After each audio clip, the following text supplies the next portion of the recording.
O som do órgão na igreja de Nossa Senhora do Carmo, no coração do Rio de Janeiro, deveria ser uma melodia de celebração. Para mim, Arthur soava como um requiem para os 22 anos que eu acreditava ter construído sobre uma base de amor e dedicação inabaláveis. Sentei-me no banco de jacarandá polido, o meu fato de linho feito à medida para a ocasião, subitamente apertado e sufocante. O ar pesado com o cheiro de lírios e incenso parecia roubar-me o oxigênio. Todos os olhares estavam cravados na entrada, à espera da noiva, da minha filha, Lívia. A imagem dela, aos 5 anos, correndo descalça na areia da Praia do Leme, ainda estava gravada a fogo na minha memória. O seu cabelo, da cor do mel queimado, esvoaçava ao vento enquanto ela fugia das ondas. O seu riso, um som cristalino que se misturava com o barulho do mar.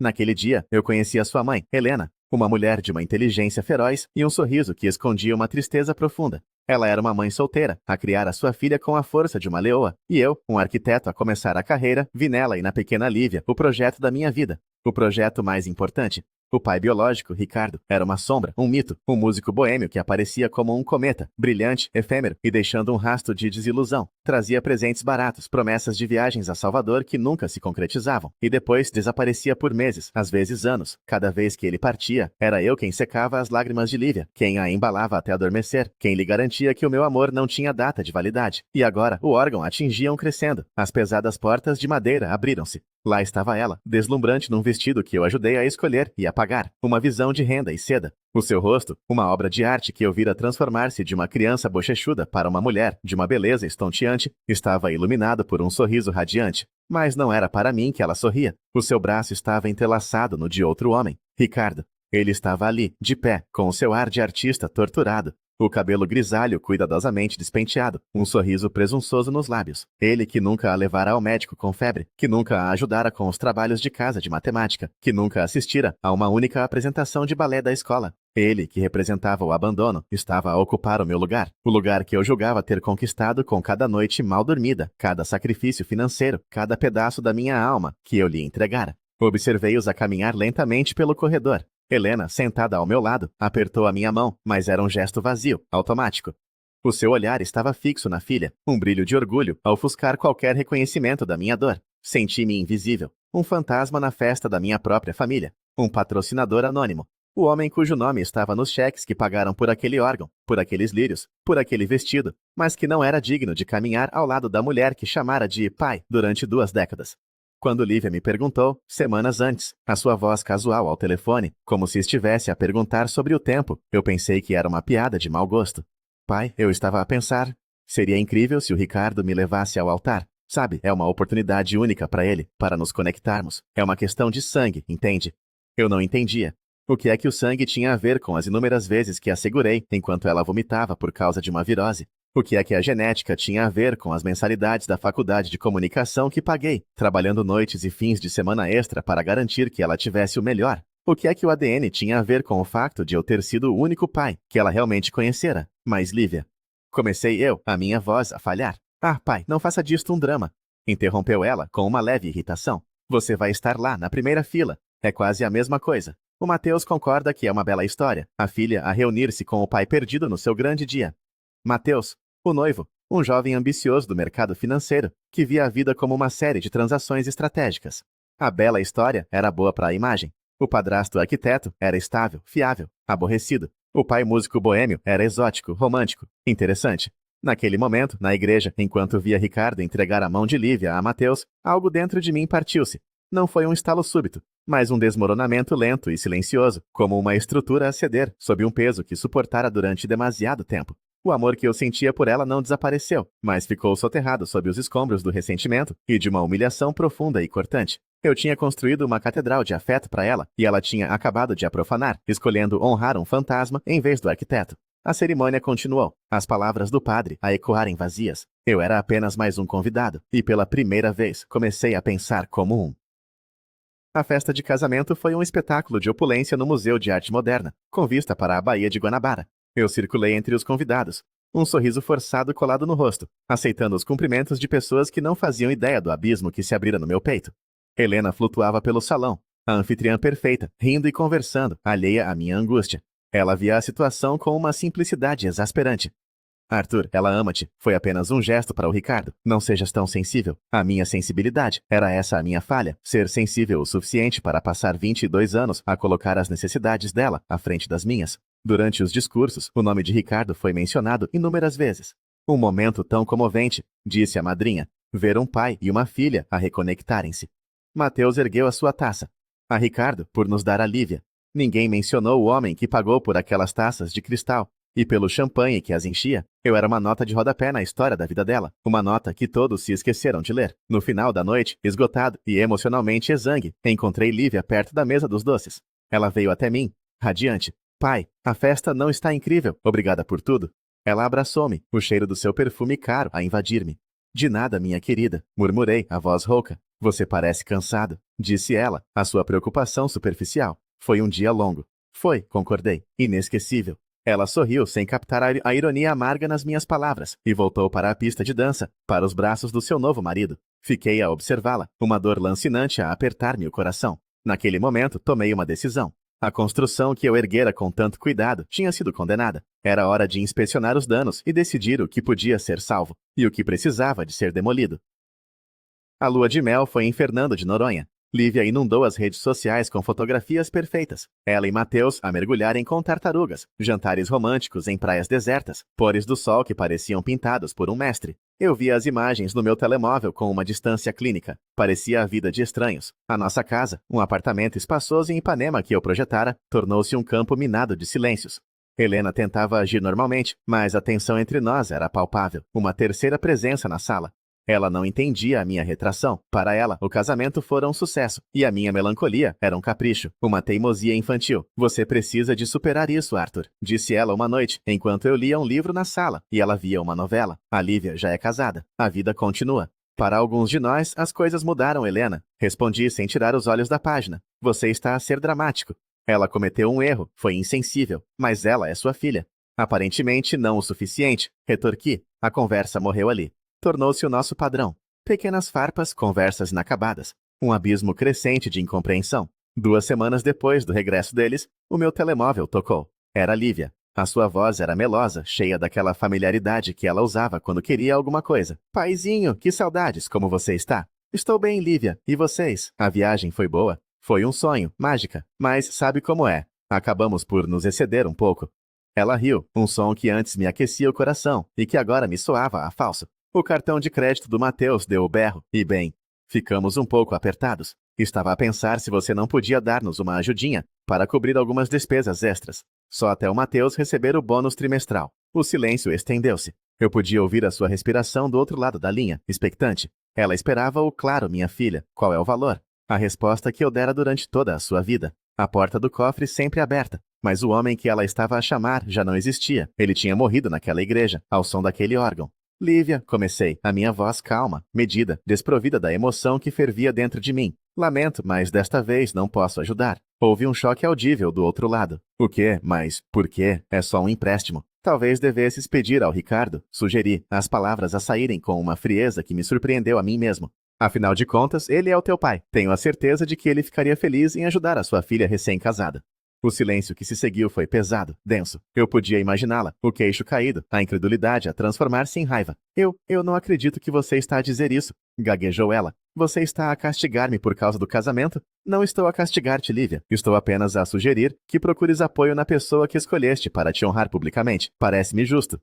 Isso é cruel, sussurrou ela. Não, cruel é usar uma pessoa como um caixa eletrônico durante 22 anos e depois descartá-la quando ela já não serve para a fotografia perfeita. Tenho de ir, Lívia. Tenho trabalho a fazer. Desliguei antes que ela pudesse responder. O meu coração batia descontroladamente. Uma parte de mim sentia-se culpada, um monstro. Mas outra parte, uma parte que estivera adormecida durante muito tempo, sentia-se livre. Pela primeira vez, eu tinha erguido uma parede. Tinha definido um limite. O arquiteto tinha finalmente decidido proteger a sua própria estrutura. Naquela noite, a tempestade abateu-se sobre a nossa casa. Helena soube da chamada e confrontou-me, os seus olhos a faiscar de fúria. Como é que você pôde fazer-lhe isto? Humilhá-la dessa maneira? Ela é a nossa filha. Ela deixou de ser nossa filha no momento em que me reduziu a um mero convidado no seu casamento. Helena, ela fez a sua escolha. Agora tem de viver com as consequências, todas elas. Isto não é sobre o casamento, é sobre o teu ego ferido, gritou ela. Sim, o meu ego está ferido. Gritei de volta, a minha voz finalmente a quebrar. O meu coração está ferido. A minha alma está ferida. Eu dei tudo a essa rapariga. E em troca, ela cuspiu-me na cara em frente de 200 pessoas. E você ficou a ver, a aplaudir, porque para si, o sangue dele será sempre mais espesso do que a minha dedicação.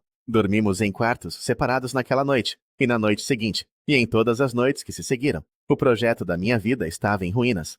Os meses que se seguiram foram um purgatório gelado. A comunicação entre mim e Helena resumia-se a formalidades logísticas.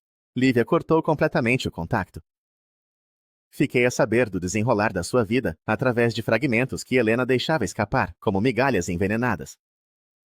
Mateus perdeu o emprego numa reestruturação da empresa. A ajudinha que eles precisavam não era para cobrir extras da lua de mel, mas sim para pagar a renda do apartamento luxuoso na Lagoa. Como eu previra, Ricardo foi inútil. Prometeu falar com os contactos, ver o que se podia arranjar, mas, como sempre, as suas palavras eram fumo. Desapareceu novamente, deixando Lívia e Mateus a afundarem-se sozinhos. Acabaram por ser despejados. Foram viver com a mãe de Mateus, num apartamento apertado no Meyer. A princesa de Ipanema fora exilada para a Zona Norte. Helena estava destroçada, e a sua dor transformava-se em ressentimento dirigido a mim. Isto é culpa tua, dizia-me ela com o olhar, mesmo quando os seus lábios permaneciam selados. Neste deserto emocional, uma mão estendeu-se. Cláudia, a prima de Helena, uma psiquiatra inteligente, perspicaz, e a única pessoa em todo o nosso círculo social que parecia entender a minha perspectiva. Ela sempre fora uma presença constante nas nossas vidas, a tia Cláudia, divertida de Lívia. Mas depois do casamento, ela começou a ligar-me, a convidar-me para um café, apenas para saber como eu estava. Você tem o direito de se sentir assim, Arthur, disse-me ela numa tarde, num café tranquilo em Santa Teresa. O que eles fizeram foi uma forma de anulação. Apagaram a tua narrativa, a tua importância. E a Helena, ao validar a escolha da Lívia, tornou-se cúmplice. As suas palavras foram como um bálsamo. Pela primeira vez, senti-me visto, compreendido. As nossas conversas tornaram-se o meu refúgio. Falávamos sobre arquitetura, sobre psicologia, sobre a vida. Com ela, eu não era o padrasto amargo ou o marido ressentido. Eu era apenas o Arthur, um homem a tentar encontrar os seus alicerces depois de um terremoto. A nossa ligação aprofundou-se, passando de uma amizade intelectual para uma intimidade emocional que eu já não tinha com a minha mulher. Uma noite, depois de um jantar particularmente longo e de uma conversa em que derramei toda a minha dor e frustração, ela pousou a sua mão sobre a minha, na mesa do restaurante. Você merece ser feliz, Arthur, disse ela suavemente. Merece alguém que veja o edifício magnífico que você é, em vez de se focar numa única rachadura na parede. O seu toque enviou um choque através de mim, uma corrente de calor e reconhecimento que eu não sentia há anos. Inclinei-me sobre a mesa e beijei-a. Não foi um ato de vingança ou despeito. Foi um ato de sobrevivência. Um homem a afogar-se, a agarrar-se a uma tábua de salvação. Naquela noite, não voltei para casa. O silêncio do meu apartamento em Ipanema foi substituído pelo som da sua respiração suave ao meu lado. Eu sabia que tinha atravessado uma linha sem retorno. Tinha deitado fogo à ponte que me ligava à minha antiga vida. Mas pela primeira vez em muitos meses, eu não me sentia sozinho no meio dos escombros. Sentia-me acompanhado e, estranhamente, em paz. A verdade, como uma infiltração persistente, acaba sempre por encontrar uma forma de vir à superfície se... Helena não era tola, ela notou as minhas ausências prolongadas, a distância emocional que se transformara numa indiferença fria, o cheiro de um perfume que não era o dela nas minhas roupas. A confrontação veio numa noite de domingo chuvosa. A cidade lá fora chorava, e dentro do nosso apartamento, a tempestade estava prestes a arrebentar. Onde é que você esteve, Arthur? Perguntou ela, a sua voz perigosamente calma. Ela estava de pé no meio da sala, de braços cruzados, uma figura de fúria contida. Decidi não mentir, eu devia-lhe, pelo menos, isso. A honestidade brutal de um golpe final. Eu estive com a Cláudia, disse eu, a minha voz firme. O seu rosto desfigurou-se. Primeiro, a incredulidade, depois a compreensão e, finalmente, uma dor crua e selvagem. Com a Cláudia, a minha prima, na minha casa. Não na nossa casa, Helena. Esta casa deixou de ser nossa há muito tempo. Tornou-se um monumento ao teu ressentimento e à tua lealdade cega a Lívia. Você é um monstro, gritou ela, a sua compostura a estilhaçar-se. Você destrói a nossa família por causa de um capricho, de uma birra de criança no casamento da tua filha. A minha filha? A minha voz ecoou pela sala, carregada de anos de frustração reprimida. Eu não tenho filha. A minha filha morreu naquele dia na igreja. A mulher que caminhou pelo corredor era uma estranha que me via como um cheque em branco. E você ajudou a matá-la. Você escolheu a ela, sempre. Você nunca esteve do meu lado.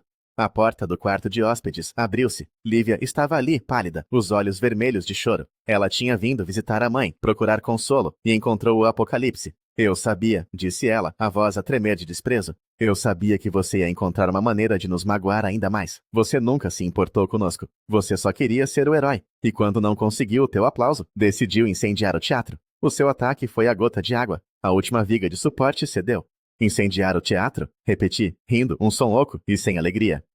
Lívia, vocês as duas entregaram-me os fósforos e a gasolina. Eu só tive a coragem de riscar o fósforo. Você escolheu o Ricardo, o teu pai de sangue. Vá ter com ele, peça-lhe para construir uma casa para si, para pagar as suas contas, para lhe dar um ombro para chorar. Ah, espere. Ele não faz nada disso, pois não? Ele só aparece para as fotografias. Virei-me para Helena, que soluçava incontrolavelmente. Acabou, Helena. O projeto falhou. A estrutura está comprometida. É hora de demolir. Fui para o nosso quarto, fiz uma mala com o essencial e saí daquele apartamento pela última vez. A chuva lá fora parecia lavar a cidade, e eu senti como se estivesse a lavar a minha alma. A dor era imensa, uma ferida aberta, mas por baixo da dor havia um silêncio novo, a ausência de peso, a promessa de um terreno limpo para começar uma nova construção.